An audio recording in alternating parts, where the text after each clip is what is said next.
Tell us more about the drivers that you use. You mentioned that the drivers that you use sometimes some of the big brands, but none of the drivers are off the shelf. Is that correct? Like every driver that you use is a Fischer and Fischer part number. When you have certain ideas about a speaker construction, it could be possible to find a driver which you can use on the open big market. You know, there are lots of speaker producing brands and driver producing brands. So that's the one way. The other one is when you would like to come closer to your ideas, you need little changes. The most big manufacturers of drivers know this, and they offer you small changes that they say, okay, if you want another voice coil or this different or that different, they can offer. But you come to a point where you find out that this is not enough. And you want a little more. You know, the most drivers are put in boxes. They are called woofer, subwoofer, mid-woofer, and so on. If you say, but I want something which is not a mid-woofer, it's at least a full range mid-range speaker or something, you can't get it in the market because it's too special. And then starts the point where you say, okay, when it's not in the market, you have to do it yourself. We don't want drivers made by very, very big OEM manufacturers, which you find far away from Germany, because they are better than 20 years ago, but you can't control what happens. Right. So I prefer to have partners which are close by, and when we have problems, which are easy to get on the telephone. I can say, okay, what happened with this? The color is not correct or something like that, and we can solve the problem very fast. There are sometimes problems. That's the one thing. The other one is in Europe are only a few good manufacturers of drivers, and we are lucky guys because we found 2 or 3 ones which are really doing what we like them to do. And so this very close working together is the most important thing for us.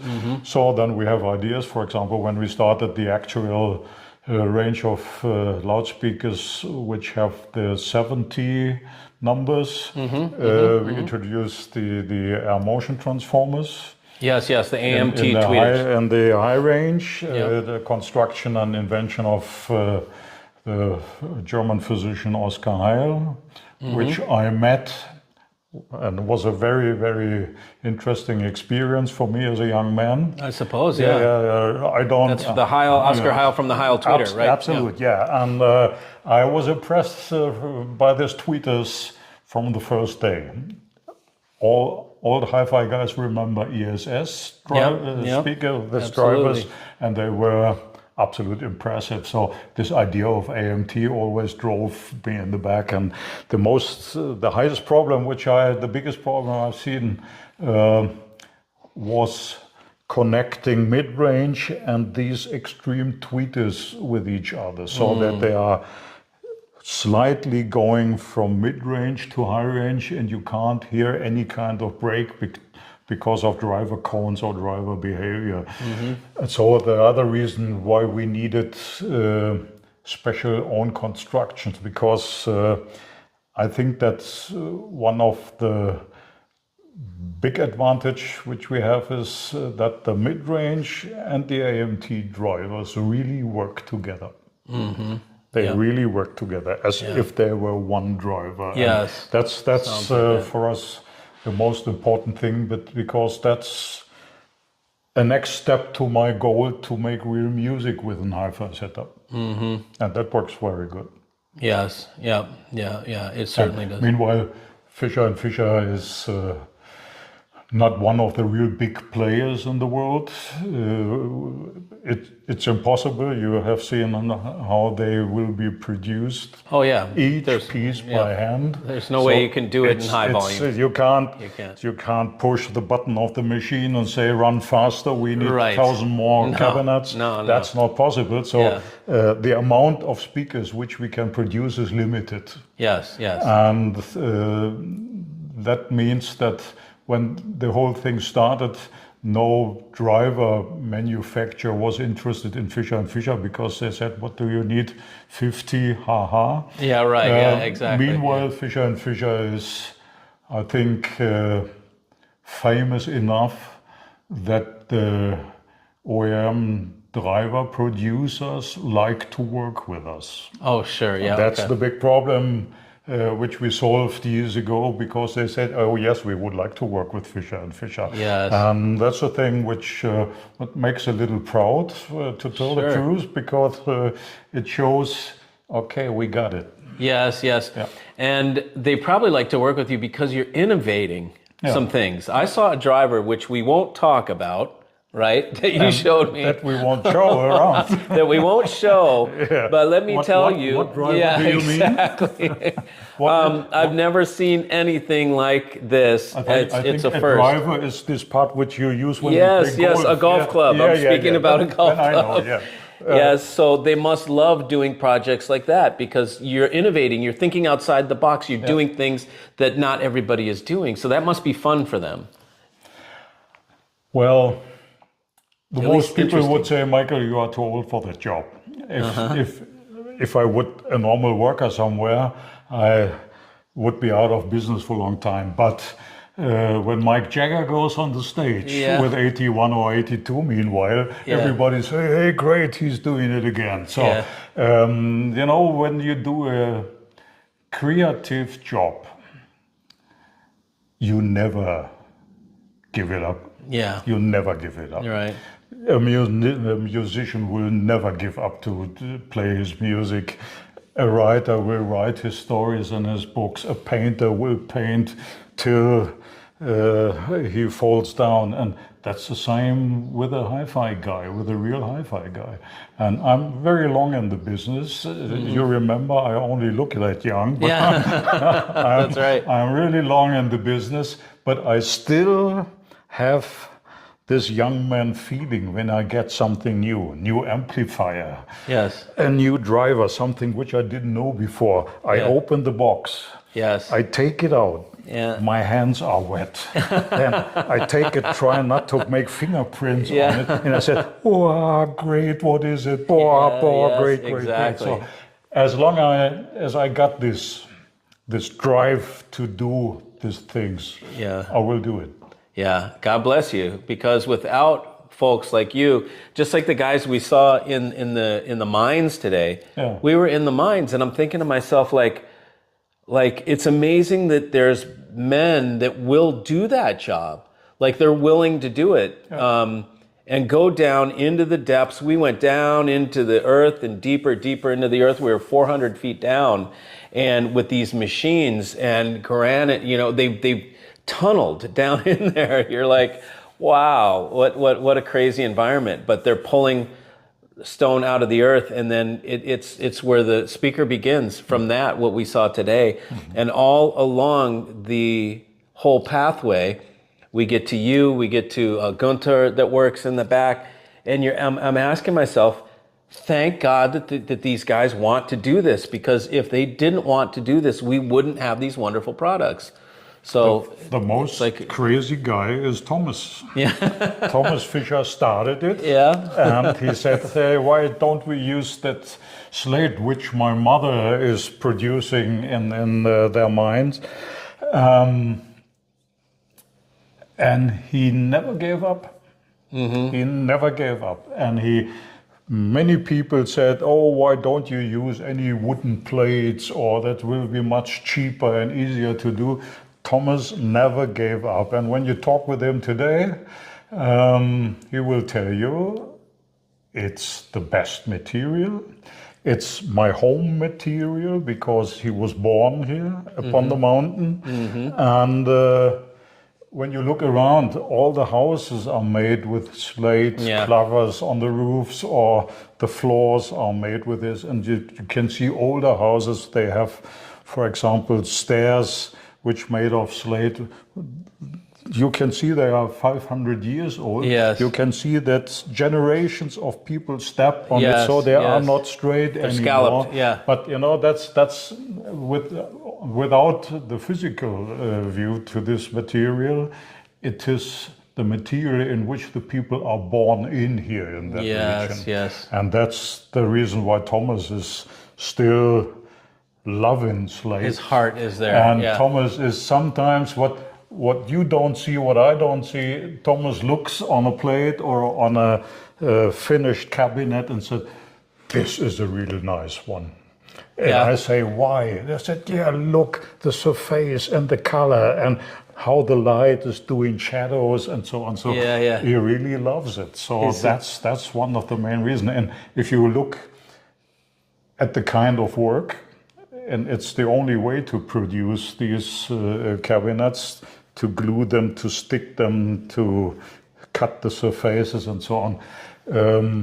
It is many work. It's hard to do. Yes. Every single box is a unique cake. That's right. They're one-offs. Never the same. And you guys know that I love one-off creations. You saw it with the Nat Audio, a custom amp. So no two speakers are identical. When you look at them, each one is a masterpiece in itself. And the main thing is Thomas is doing it 40 years and he still loves it. Yeah. When you sometimes see him in Munich for a short time, in the audio show, in the high-end show in Munich, we had the exhibition of the 1000 and the demonstration, and many people came and looked around and said, "How you do it? Is a one big block of stone where you made the hole inside?" Because you can even see the lines where the glue comes together because it's made perfect. It is really made perfect. And when you see Thomas, by the way, when nobody is looking, standing on the speaker, put one hand on the top and looks up and down, you know he loves it. Yes.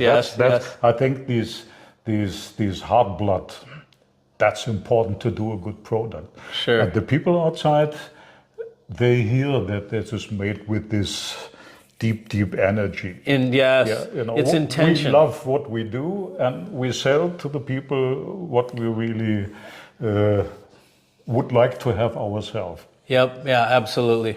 We have it, so it's not a problem. But I say that many times. I say that like with cooking and eating food. If there's heart and love put into the food, absolutely, it tastes better. Food, you know what I mean? And all that stuff. All that. There's intention. There is intent, and you guys on my channel that view this, I've talked about this before. It's the intention that goes into the product, and this is why I look at the little details. Because I can tell what the designer or the producer's intention is.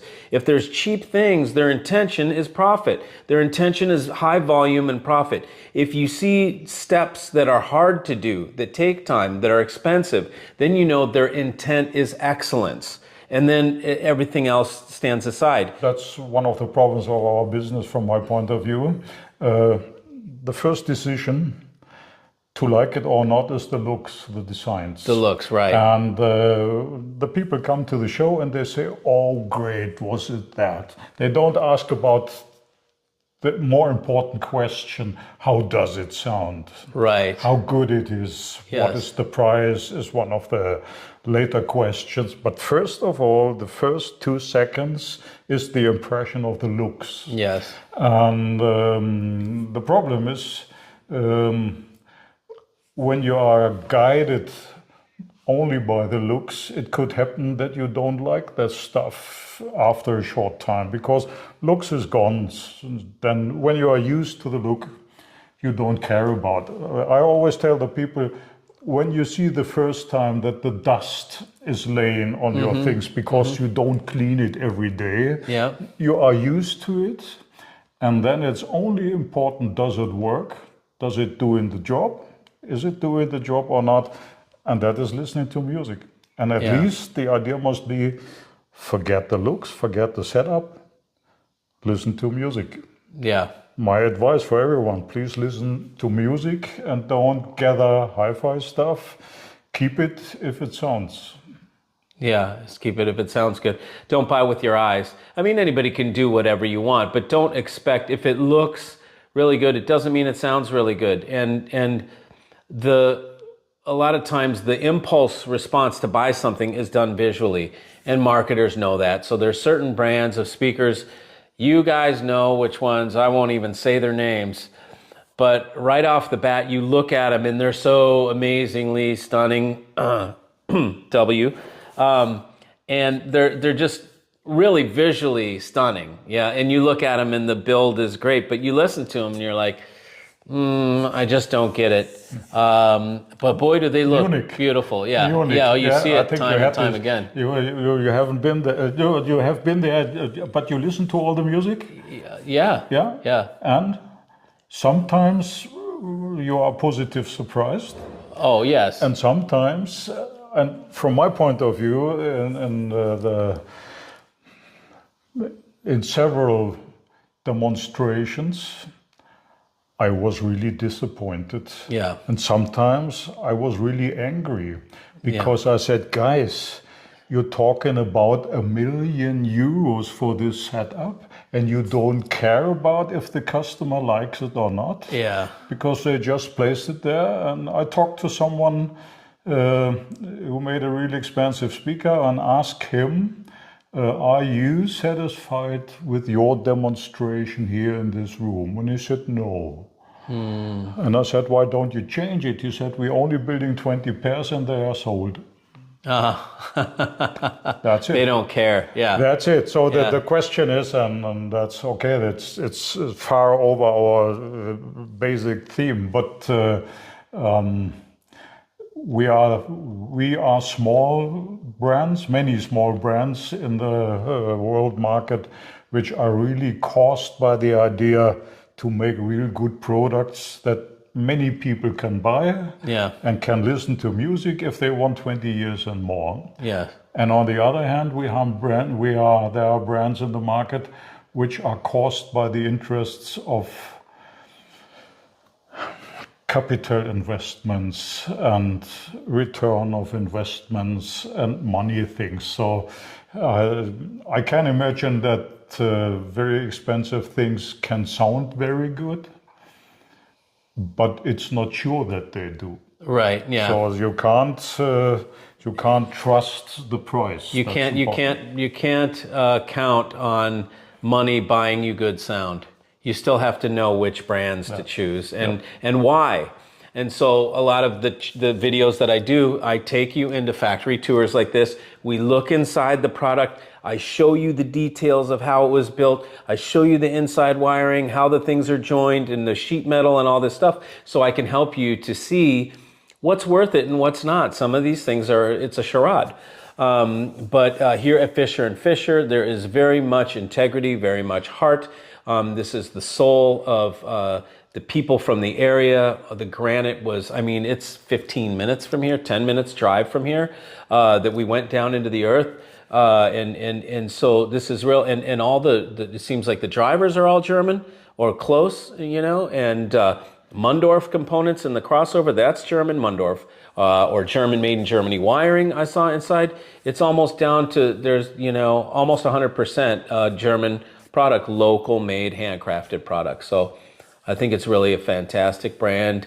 And if you guys are in the market for speakers, I don't think you should hesitate. Buy some Fischer & Fischers. They start at $4,500. Actually, they start at $3,800, and they go up to $80K for the top of the pair. But there's every shade in between, and you can hear them around the U.S. Just you get in contact with me. We have showrooms around the U.S. where you can listen to these. And that's it. Thank you so much for taking the time to speak with us, Michael. This was very educational. We had a great day. Thank you. Yes. Thank you. And to all the people who take the time to watch our small video. Yes. Yes. Thanks. All right.